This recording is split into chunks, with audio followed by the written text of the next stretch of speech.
was talking to my personal trainer earlier this morning. He said, "Yep, the 18th of October, right?" But and so we're putting this date in our mind, and you were concerned about that. Can you just tease out some of those Stockdale paradox learnings a little bit more? Absolutely. So when Collins interviewed Stockdale, he asked him, Stockdale was first off talking about how you couldn't ever lose faith in the fact that you would prevail in the end in some way. And then Collins asks him who were the people who didn't survive, and Stockdale very quickly answered it was the optimists. And you can imagine hang on a minute, didn't you just say you needed to be optimistic?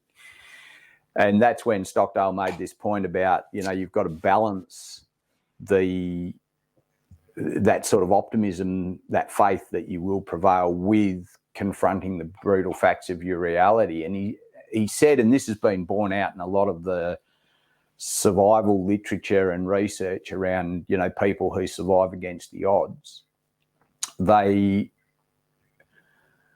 very, very careful to look at the bits that are within their control. So as soon as we start to do things like, COVID will be done and dusted by Easter, COVID will be done and dusted by Christmas, we'll be able to travel again by whenever, if we get to 80% vaccination.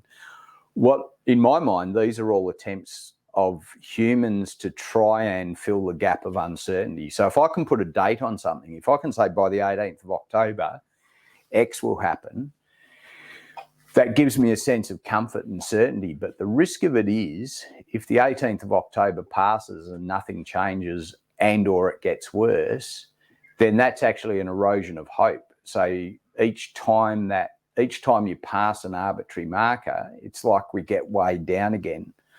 The people who are handling lockdown, I've spoken to a lot of people in New South and in Victoria who are in, their sixth lockdown in Vic, and they're saying, if you come at that from the point of view of our last lockdown was the last one we were ever going to experience, then the next one is a mental assault.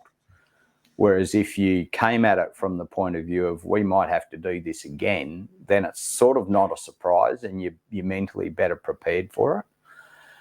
So I think there's a risk of arbitrary numbers where we attach undue certainty to it.